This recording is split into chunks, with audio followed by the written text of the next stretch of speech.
일반 농가와 마찬가지로 돈사 지하에 취합된다. 그러나 이 농장이 다른 것은 분뇨를 완전 건조, 발효시켜 퇴비화하기 때문에 축산 폐수를 발생시키지 않는다는 것이다. 더불어 각종 오수 처리 시설까지 갖춰 근처 하천으로 흘러드는 물은 들어올 때와 마찬가지로 깨끗하다. 농장을 둘러싼 생태고리가 아무런 훼손 없이 순환되는 것이다.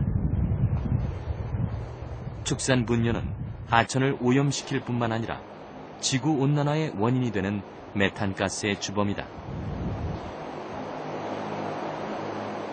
특히 한우의 분뇨량이 하루 15kg가량인데 비해 젖소는 35kg이 넘는다.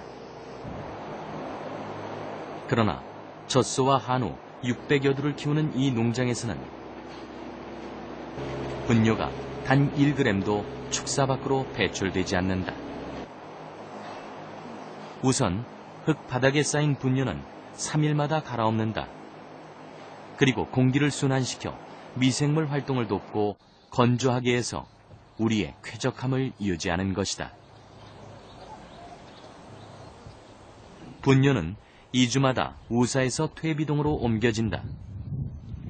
약 2600제곱미터가 넘는 퇴비동에서는 분뇨와 톱밥을 섞어 자연 발효를 시킨다.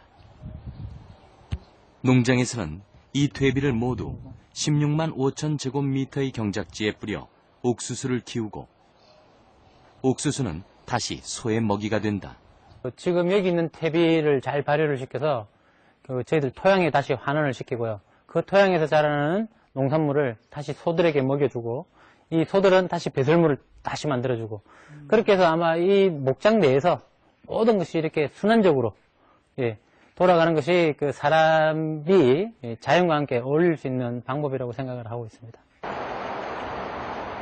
축산 농가들의 생태적 사육은 그러나 일반 농가로 쉽게 확산되지 않고 있다. 농장주들이 사육 방식을 근본적으로 바꾸는 시설 투자에 겁을 내기 때문이다. 때마침 농업진흥청에서는 소의 참사리 기준을 발표했다.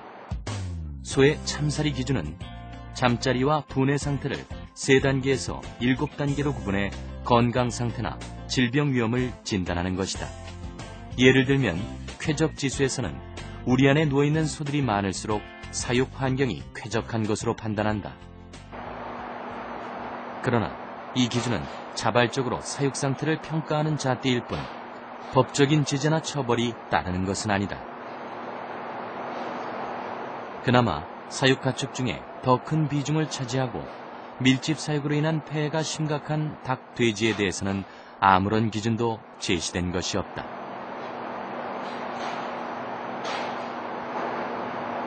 가축에 대한 참사리 기준들이 꼭 필요하긴 하지만 아직까지 각 축정별로 제정된 것은 없습니다. 단지 저희들이 소를 대상으로 해서 그동안 건강 지표로서 참사리 기준을 만들어서 농가에 지금 보급하고 있는데 앞으로는 이런 참사리 기준들이 돼지나 닭, 기타 가축에게도 적용될 수 있도록 제정이 필요하고 또 과밀 사육이라든지 이런 문제들을 가축들한테 최적의 환경을 제공하기 위해서 법적인 어떤 규제나 제정도 좀 필요하지 않을까 그렇게 생각되어집니다. 극도의 공포감을 유발하는 도축장에서도 변화의 바람이 불고 있다. 강한 전류로 시오쿠사를 일으키는 전기실신법 대신 이산화탄소를 이용해 충격과 공포가 적은 이산화탄소 실신법이 도입된 것이다.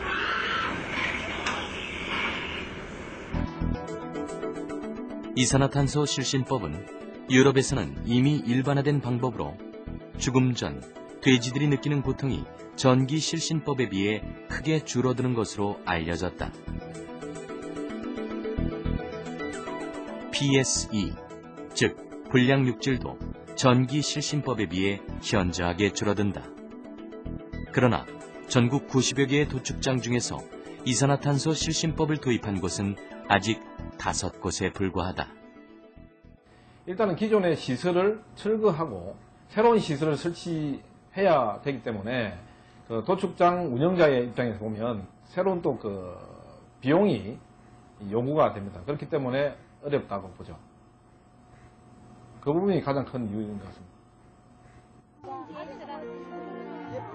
생태적 사육을 표방하며 드넓은 방목장을 운영하는 젖소 농가. 이곳은 1년 내내 외지인의 방문이 끊이지 않는다.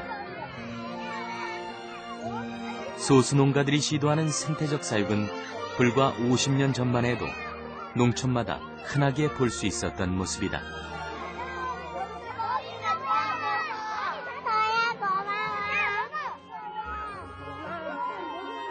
곱게 키운 누렁이를 떠나보내며 눈물 흘리던 사연을 이 아이들은 과연 알고 있을까?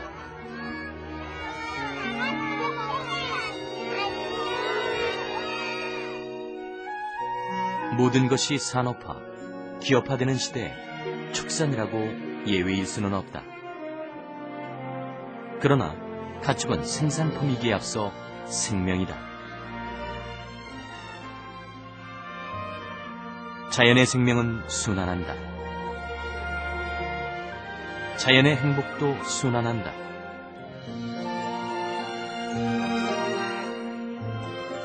자연의 순환 법칙에 따라 가축이 행복할 때 인간도 행복해질 수 있다.